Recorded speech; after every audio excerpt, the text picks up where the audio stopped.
کریم برادران اسلام، الحمدللہ رمضان المبارک کے فرائض، فضائل اور احکامات کے بارے میں دروس سابقہ میں نے باتیں عرض کر دی تھی، اور اسی طرح لیلۃ القدر کی عظمت اور اس کی برکت اور اس کی فضیلت کے بارے میں بھی میں نے عرض کر دیا تھا کہ اس رات کو جسے اللہ تبارک و تعالیٰ نے 1000 مہینے کی عبادت سے زیادہ بہتر قرار دیا ہے، حتیٰ کہ بعض علماء کرام نے تو یہ بھی فرمایا ہے کہ حضرت سلیمان علیہ السلام کو جو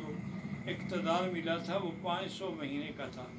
اور اسی طرح ذوالقرنین نے جو سفر کیے تھے وہ بھی 500 مہینے کے تھے، تو ان دونوں کو ملا کے گویا 1000 مہینہ بنتا ہے۔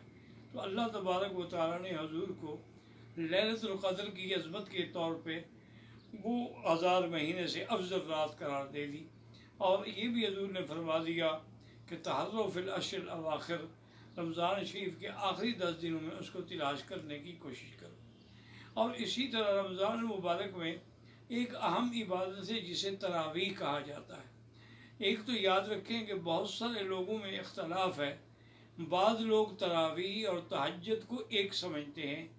اور سب کو قیام اللیل کے نام سے یاد فرماتے ہیں،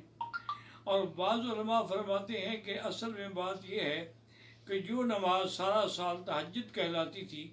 وہ رمضان شریف میں آ کے تراویح کہلاتی ہے۔ لیکن محققین علماء جو ہیں، جیسے کہ علامہ شیخ الاسلام ابن القیم رحمہ اللہ تعالیٰ ہیں، اور اسی طرح علامہ نووی رحمہ اللہ تعالیٰ ہیں، ان سب نے یہ تحقیق کی ہے، اور بہت سارے علماء اہل حدیث جن میں حضرت مولانا نذیر حسین دہلوی رحمۃ اللہ علیہ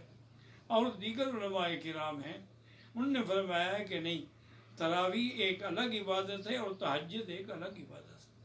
تہجد جو ہے وہ پورے سال میں ہوتی ہے، اور تہجد کے لیے تو افضل یہی ہوتا ہے کہ وہ رات کے آخری حصے میں پڑھی جائے، اور تہجد میں افضل یہ ہوتا ہے کہ 4 رکعت کر کے پڑھی جائے، جیسے کہ ایک حدیث مبارک میں بی بی عائشہ فرماتی ہیں کان یصلی اربعا فلا تسأل عن حسنہن وطولہن، او کما قالت عائشہ رضی اللہ تعالی عنہ، کہ حضور 4 رکعت پڑھتے تھے، لیکن میرا بیٹا آپ کی نماز کا جو طول تھا،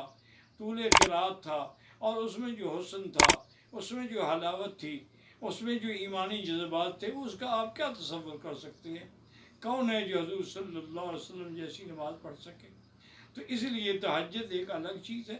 اور جہاں تک تراویح کا تعلق ہے، ابتدا میں حضور صلی اللہ علیہ وسلم نے صرف 3 رات تراویح پڑھائی ہے۔ ایک رات جو ہے آپ نے رات کے پہلے حصے میں پڑھائی، دوسری رات آپ نے آدھی رات تک پڑھائی، تیسری رات آپ نے ساری تک پڑھائی۔ تو آپ نے 3 راتیں نماز پڑھائی، اس کے بعد آپ نے نماز چھوڑ دی۔ صحابہ انتظار کرتے رہے، لیکن حضور تشریف نہیں لے آئے۔ صبح کو فرمایا کہ میں جان کر نہیں آیا تھا کہ اللہ کو اگر یہ میری ادا پسند آ گئی تو کہیں میری امت پر یہ نماز فرض نہ ہو جائے، اگر فرض ہو جائے تو پھر ادا کرنا آپ لوگوں کے لیے مشکل ہوگا۔ تو پھر یہ تھا کہ ہر آدمی متفرق طور پہ تراویح پڑھتا تھا، لیکن اللہ تبارک و تعالیٰ نے یہ عظمت جو ہے سیدنا امیر المؤمنین عمر رضی اللہ تعالیٰ عنہ کے مقدر میں لکھ دی تھی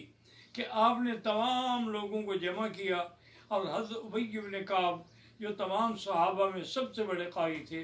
ان کے پیچھے آپ نے حکم دیا کہ تراویح ادا کی جائے، اور وہ تراویح حضرت عمر کے عہد سے لے کر آج تک حرمین میں بھی 20 رکعت تراویح اور 3 رکعت وتر پڑھے جاتے ہیں، اور یہی عمل تھا جو جاری و ساری رہا، اور یہی عمل تھا جو مقبول ہوا۔ حتیٰ کہ امام مالک رحمۃ اللہ علیہ فرماتے ہیں کہ ہم نے اہل مدینہ میں کسی کو بھی نہیں دیکھا کہ وہ 8 رکعت پڑھتا ہو یا 8 رکعت پڑھ کے چلا جاتا ہو، بلکہ سب لوگ جو ہیں وہ یا تو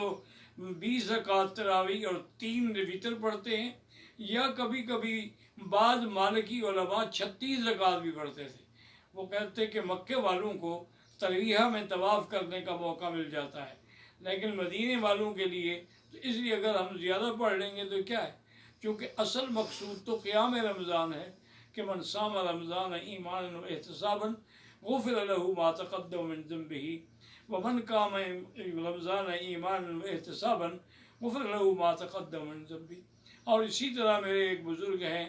بہت تعلق والے ہیں، جنہوں نے بڑا دین کا کام کیا ہے، مفتی کریم اللہ صدیقی صاحب، جن کے ہاتھوں پہ لاکھوں غیر مسلم اسلام لے آئے ہیں۔ ان کی بیٹی رمیزہ فوت ہو گئی ہیں، ان سب کے لیے دعا کریں کہ اللہ اس کی مغفرت فرمائے۔ اسی طرح میرے استاذ تھے، بلکہ استاد الکل تھے، شیخ الحدیث بھی تھے، شیخ الادب بھی تھے، شیخ المعقول والمنقول بھی تھے، حضرت مولانا منظور احمد صاحب نعمانی طاہر والی۔ ان کا بیٹے عبد الرشید نعمانی جو ہے وہ بھی کل فوت ہو گئے، اللہ ان کی بھی مغفرت فرمائے اور ان کے درجات بلند فرمائے۔ صدق اللہ العلی العظیم۔ ربنا تقبل منا انک انت السمیع العلیم وتب علینا